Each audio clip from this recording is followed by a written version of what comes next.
item is corrosion control studies, and we have Steve Dennison, who's the senior project manager and principal with the firm, and then Dr. Dave Cornwell, who we've partnered with on a couple projects, is going to beam in from Virginia, where he's in his office. And we're already working on one of these projects with the city of Elgin. It's our understanding that IEPA is working through a process to notify others, so there is the chance that you unfortunately will have to go through this, and we wanted to give you the background for what it all entails. So with that, Steve's going to start us out. All right, thanks, Jeff. And this is going to be interesting to beam Dave in from Virginia here. He's going to take control of the screen at the appropriate time. So this is either going to be the wonders of technology or the horrors of technology, depending on how things go here. But corrosion control studies, this is kind of a one-off topic I would consider from the rest of the conversations. This is not necessarily going to be applicable to everybody here. And I want to just highlight where it may be applicable and for you to start thinking about if this is going to indeed apply to you. But, you know, we appreciate Dave joining us here, again, national expert. You may have heard him talk at other conferences. He's been very involved in the AWWA section and national branch. He's done a lot of work actually back in Flint, Michigan, as well as Cincinnati, I know, all over the country. And then locally here, he's done a lot of work in the University Park situation that you likely have heard about. And again, we've teamed up with him in Elgin, and we're right in the middle of that corrosion control study with the city currently. So what is a corrosion control study? Some of you may be familiar with this, maybe not.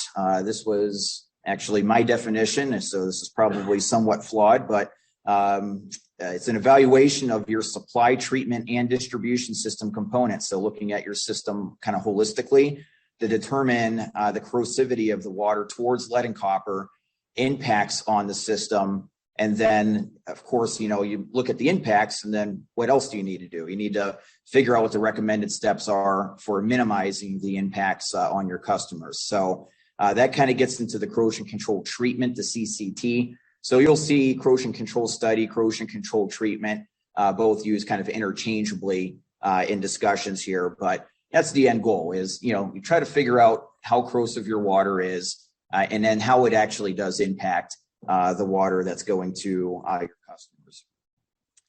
So when is a corrosion control study required?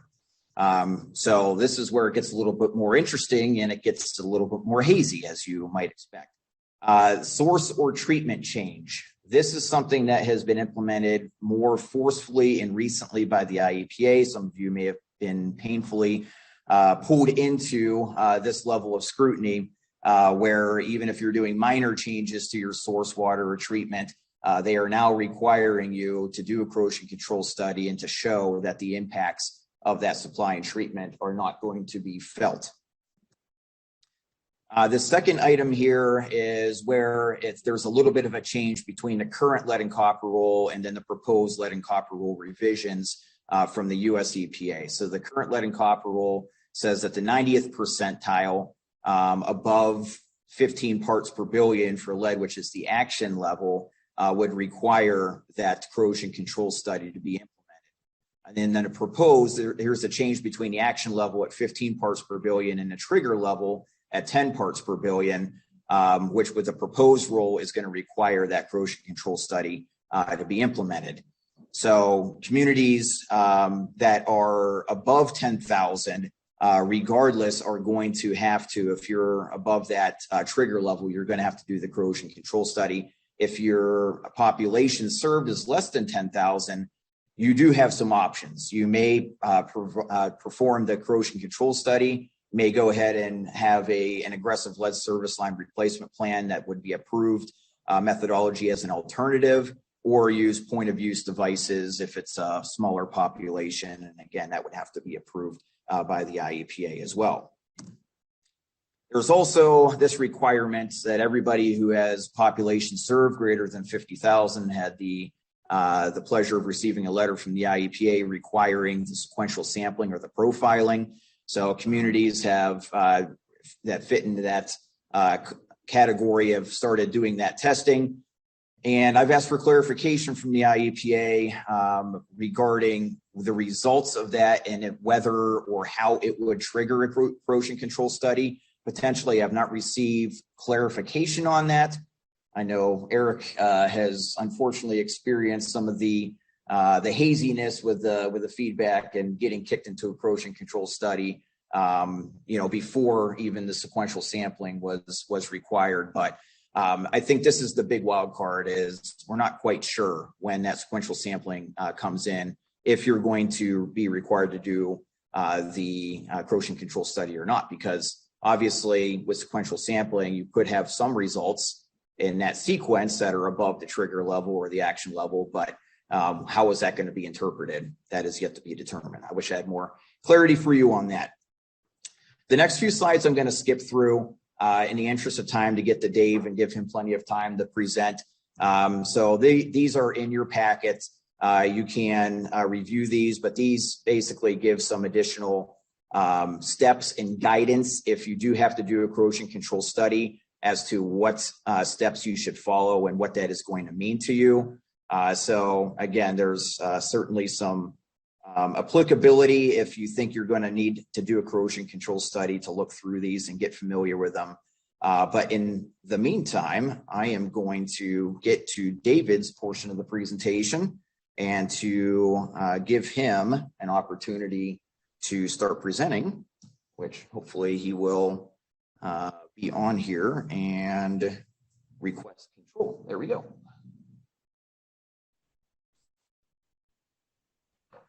Okay, Steve, All right, Dave, are you there? Yeah, can the group hear me?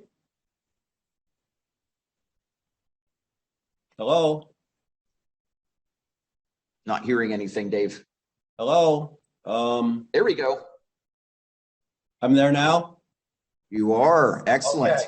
I didn't do anything. Went from horror to pleasure in an instant. Thank you. All right, the amazing Zoom technology. Well, thank you, everybody. I'm glad you can hear me. We'll go through some information here. I've been working with, our firm's been working with Steve and Jeff and Kristen for some time now on various projects. A great group to work with. You're lucky to have them in Illinois to help you out with situations. We'll talk about corrosion control studies and how to go about doing those studies these days. And I'll work in here what Illinois has been requiring of some of these studies, as Steve alluded to a little bit. So what are the elements of a corrosion control study? First of all, a desktop evaluation, and I'll talk about a desktop evaluation as to how we do those now as compared to in the original rule, because it's, the rule just is kind of vague on what has to be done. So we'll talk about that. And then we'll move into what is traditionally called the demonstration study or a testing phase. If your desktop study leads you to the fact you have to do a testing phase, what do you do? And I'll show you some of those examples and the differences and what they're useful for and not. Ultimately, after you get done with this, let's say you have to do a test, you need to analyze your data and figure out, does it mean I need to change something? Because that's a tough analysis to figure out as to what direction do I want to go based on this study. And we don't talk about that too much today, but I want to keep in mind that's an important element. Just because you did a test, it doesn't exactly come right out and say do X, Y, or Z. It takes some interpretation and figuring out the best way to go. There's also unintended consequences you want to look at that we won't get into today, but is it going to affect other issues that you have, disinfection byproducts, your wastewater plant, maintenance of chlorine residuals, all those other things that you need to consider when you start making a corrosion control change. Then finally, select your new treatment and implement the plan. So we're going to concentrate today mostly on these upper ones, the desktop evaluation and what kind of testing is available to you if you have to go through this. I put this up here, and Steve mentioned it a little bit, so I can just highlight some things. Illinois EPA lately has been requesting a study. A study includes the desktop portion. Study doesn't mean you have to go test right away. So a corrosion control study starts with the desktop.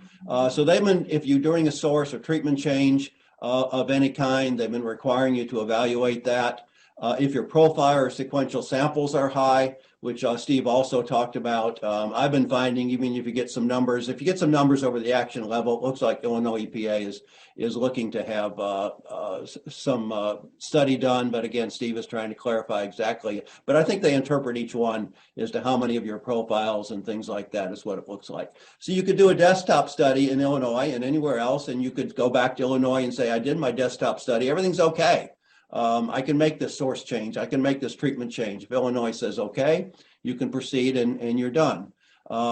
Scale analysis, Illinois has really been pushing for scale analysis. I'll show you just a little bit of that and what it's all about. And scale analysis could indicate that you do have an issue that desktop study didn't pick up, or it may say you don't have one. And ultimately, Illinois may drive you into a harvested material study. So these are just our tools. I've kind of mentioned this, and I'll go through these today, beginning with a desktop study and moving forward to some of the options available to us. In the desktop study, which really, I like to say you should be doing this all the time. You don't have to do a desktop study all the time, but you should be assessing your data, because very often we start doing a desktop study for utility and discover they need more data. And they wanted to get this desktop study all done in a month or something so they can make a change. And realize, hey, you haven't been collecting the data you need. So to make the assessment. So take a look at where you are, what data you are collecting is always a good ongoing thing. Then figure out what your change in source is how is it going to affect CCT? Just because you're changing a source doesn't mean it affects anything. What's changing? What is actually changing because you're changing source or changing treatment? And then is that going to impact your corrosion control treatment? So all of those things we can do in a desktop study. And then ultimately the desktop study will lead you to, do you need to do some additional testing? So I started off with, does the desktop study still have relevance? And the answer is yes, it has, a big yes, but not traditionally the way that we do these things. How do we traditionally do them? And many of you that have done these for Illinois, they follow some of these traditional procedures, and there's flow diagrams that you fill out. You may recall those, and you may have seen them, and you fill out the flow diagram, and that flow diagram actually leads you to a recommended treatment method, if you will, or one or two treatment methods. I'm going to show some cautionary examples of that, and we're really trying to move away from it. And there's nothing wrong that Illinois EPA did. Federal EPA has ones that's produced the diagrams, but a lot of mistakes can be made, unfortunately, by doing that.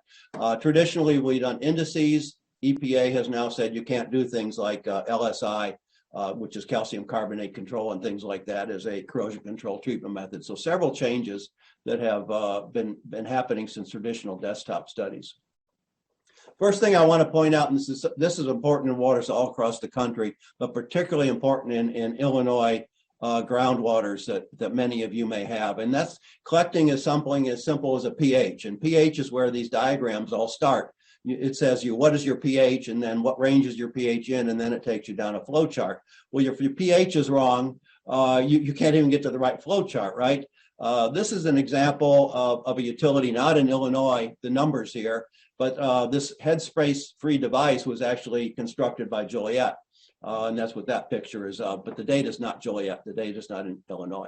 But this shows you an example of traditionally taking a pH in the field. Your distribution group or your water quality group may go out and they collect some samples at your sample sites. Could be a hydrant, it could be a business. Often you go to places where you can get into them all the time, like your TCR site, similar idea. And you can see this is what they thought the pH was. They fill up a beaker, they put their pH meter in, and they thought they're in these low 7s.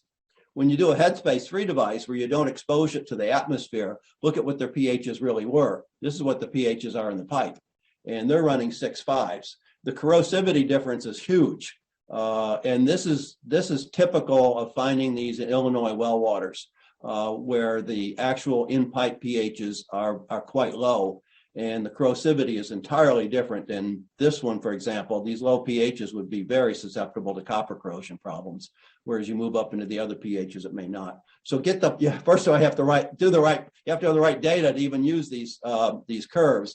This is a problem. Here's an example flow chart. We're not going to try to read it over on the right, but this is the one where it's leading you down into raise your pH. This particular one was a pH is low, it's less than 7, and it says raise your pH. The problem is, and this is again a lot of Illinois waters, As you start getting a pH even up to the 7.2 range, the calcium carbonate precipitation goes crazy. And so you can end up with all kinds of scaling issues, or even right in the pipe where you start raising the pH, you can have localized scaling issues right there to clog up valves and things like that with it. So, it's kind of absent that. It just says raise the pH, but you can't raise the pH. So a flaw in the diagram as you move forward, because you got to look at more issues than just that. This is another option we often run into, because in some of our wells we have a lot of iron and manganese. And so what does the flow diagram tell us to do? The flow diagram says to tell us to add a blended phosphate, because a blended phosphate will have some polyphosphate to tie up the iron and manganese. And the idea is it also has some orthophosphate to allow you to take care of corrosion control. But in reality, we find, and this is just a quick graph I'll show you, here's some polyphosphates and the lead levels. This is actually a lead solubility study. So here's some lead values with a polyphosphate, and here's an orthophosphate. Here's a mixture blend, and even at the same orthophosphate, this light blue is the same orthophosphate as this purple, but this has some poly in it. The poly always interferes. I say always, I've never found a situation where it doesn't. So when you have any poly at all, it interferes with the performance of the orthophosphate. And you may or may not get good corrosion control with these blended phosphates, unfortunately. We begin with the desktop. We've talked about that and make this understanding as to where we are. And we have lots of tools. I want to talk about some new things we can do with desktop studies that you may run into or may want to look at just a little bit. The first one is solubility models. That are not in traditional desktop studies. And what does one of those look like? These are theoretical solubility curves, these orange and dashed blue lines. This is pH of your water, and this is the lead concentration theoretically. Nothing to do with what really happens in your system. All the dots here, which is kind of interesting, is experimental data that our nonprofit research group we have did. And you can see that we can line up fairly well with these. And what you want to do is have your consultant or yourself create these for your system. Don't go to the journal article and pull out a solubility curve. It's got to be made for your particular system. And it'll give you rough ideas. Again, it's not going to predict your lead levels exactly, because it doesn't work that way. But it will give you some ideas. If I change pH, am I likely to go up or likely to go down? And again, I'm not picking values off of this. I'm not saying my value is 40, this would be 40 parts per billion here. If I go to here, it's going to be 15. No, it just gives me a direction that things might be moving in. So very useful to see where you are and where you might move to. This is one for phosphate. Same idea. Phosphate is a function of alkalinity and how well it performs, orthophosphate, and just gives you an idea here. This is theoretical on the left, orthophosphate dose in lead. This is, again, some experimental curves that we've done to try to verify some of these. And again, can help give you some guidance as to how much ortho you might need and what direction it's going to go and things like that. So very useful in a desktop study. Let's look at scale analysis a little bit, because again, Illinois EPA has been wanting utilities that are making a change to do some background scale analysis, whether that be on lead pipes or on copper pipes with lead solder. Even a copper pipe by itself, if you're having copper issues, scale analysis can be important for you to do and a useful step. So here's what we do with that. This is a lead pipe, and you go in and you harvest that very carefully out of your distribution system from again, one of your residents or in the public side. And you bring these in and split them open, and you take layers off. You can see it's been different layers have come off of these pipes. You can kind of tell scraping and things, and you separate the layers. And then you can start analyzing them. Not you, but you have to go to the proper laboratory, of course. But you go to a laboratory that's experienced in how to do these scale analysis, and you can find out what compounds are present. And this happens to be a lead carbonate compound called sericite. But it's just showing you in this particular pipe what was there. And then you can go to the theoretical curve and say, what did I think would be there? And get some interesting information from that. Plus, you can say, if I make a treatment change, an expert that's looking at this can say, oh, if I make a treatment change, I could mess the scale all up, and I don't want to make that change because of what you find there. This is really kind of neat. This is another thing you can get out of these that I call heat maps. And this is something that we've been doing that not a lot do. But here you zoom in with electron microscope on a lead particle. See that bright green, orange? That's a lead particle. Well, this utility was using orthophosphate. Look at the orthophosphate right on top of it. Very good association. They've probably got some very nice lead phosphate compounds with low solubility. Compared to this next one, if I can get there we go. Here's the lead particle. Here's the phosphate. There isn't any. So what we have is, this happens to be, if you put up an iron, you'd see the iron is all associated with the phosphate. All the phosphate's going to the iron. And this is just a lead particle trapped in this iron scale, not forming a low soluble compound. Again, a very interesting thing with scale analysis. And then finally, we talked about profiling sampling. Let's see what that looks like. So here is the lead levels, and these are profile liters. You can see this particular utility looks like they took 12 liters of samples. So what you do, here's your first liter. You're all used to doing a first liter sample, right? That's traditional stagnant 6-hour sits, and you or the homeowner takes a sample first thing in the morning, and there's your first liter. Excuse me, this utility is getting 3s and 4s. But then you keep taking liter samples, one right after the other one, and you can see you get these peaks. Here's where the lead service line is for this particular home, and you can see this house went up into the 25 range. These are just different samples from the same house that have been collected. And so that's what Illinois will look at. And I suspect in this particular house, they would say you need to do a study because these lead levels are quite high relative to a 15 or a 10 out here in the lead service lines. And so that's what a profile tells you. This particular one, they did dissolved and particulate. It's not required in Illinois. You just have to do total, but it kind of tells you what's going on. It's interesting if you do both dissolved and total, but it's not required. This is another way to do a sample, and I just wanted to take a second to show you this because I think you might like it. And we have some information, some brochures and stuff that Steve can get you or Jeff if you're interested in them. But this is like an exposure sample. So what I like to do, and some utilities working with us like to do, is when a resident calls up and say, I'd like to have a lead sample. Well, what kind of lead sample are you going to have them take? Normally a first draw, right? That's what we're used to doing. But they don't drink that. I mean, how many people only drink a first draw sample after it's sat all night? So it's not telling them what they're being exposed to. So this is a sample that gets at what they're being exposed to. And you give them a 1 liter bottle with lines on it.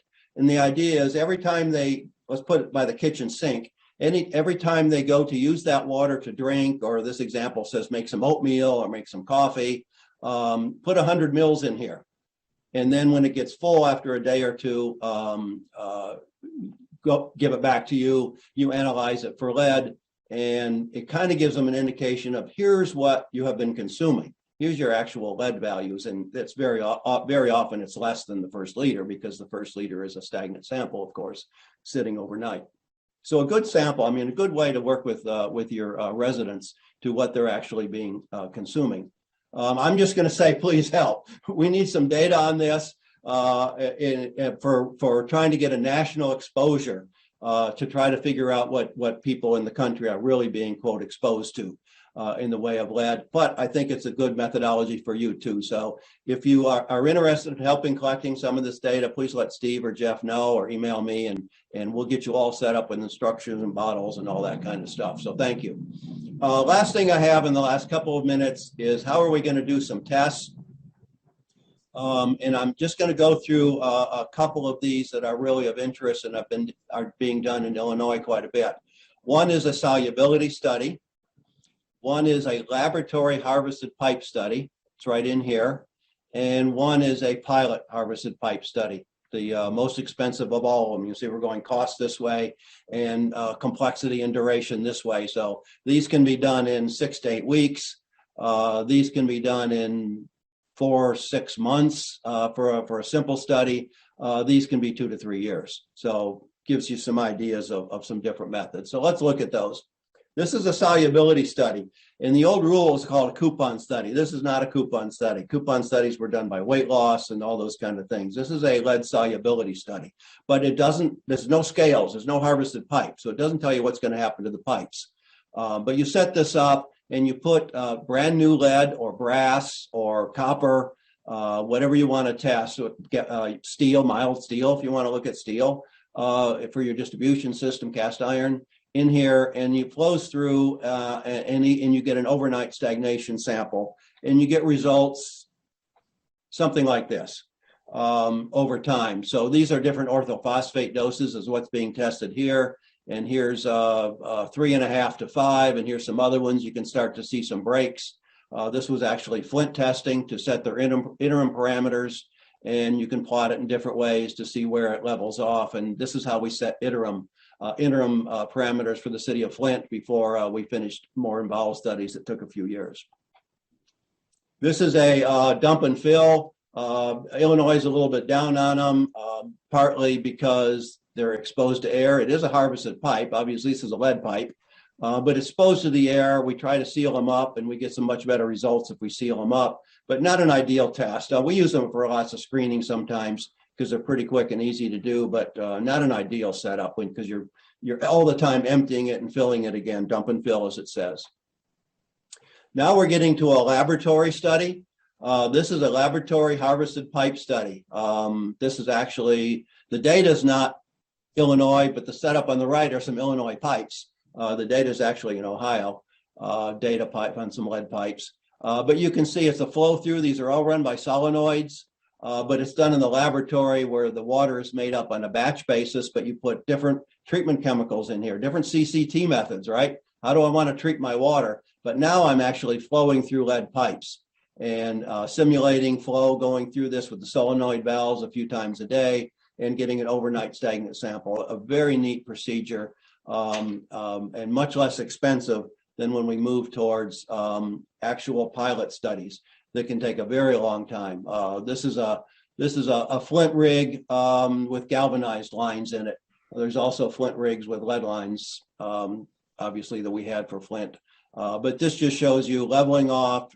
Took about 24 to 36 months to complete these studies and get them done. So that's doing them in the field, and a lot more complicated because you have to pump in chemicals and things like that. It's not a semi-batch type of operation. So to end up, and I appreciate your time. I know I went through a lot, but what I'd like you to do is just say, hey, if I have to do one, here's a resource of some slides that you'll be getting from EEI. And remember, hey, why do I want to do a solubility study, or what does a theoretical curve look like and stuff? So I like to say, fit for purpose. You need to do the kind of testing that's right for your specific situation. And many times we say you've got to do a harvested pipe study, a pilot one. But sometimes we'll say you can do a laboratory one and it's going to be fine for your purposes. And very often we find that the bench scale one is going to be fine for your purposes. So start with analyzing the data, figure out what's changing. Just because you're changing source, what is actually changing? Is it my alkalinity? Is it my pH? Is nothing changing? So do a very good desktop. Do some home profiles because you probably have to anyway, but if you're under 50,000, you don't have to in Illinois right now, but a very good tool to do some home profiles. Some scale analysis to give you background information, and then determine what kind of testing is needed. So Steve, I know that we're running a little bit on time, but I think we're close. I don't know if there's questions that I can't hear the questions very well. You might have to help me out, but. Will do. Thanks, Dave. Yes, have some time here. I think the main takeaway is not all of you will have this requirement, but as things move along here, there's certainly some ambiguity and uncertainness, and it could end up pushing you into the point where you have to at least do a desktop study, understand where you are to minimize the impacts of corrosion on your system, both for lead and copper. So we will take questions next.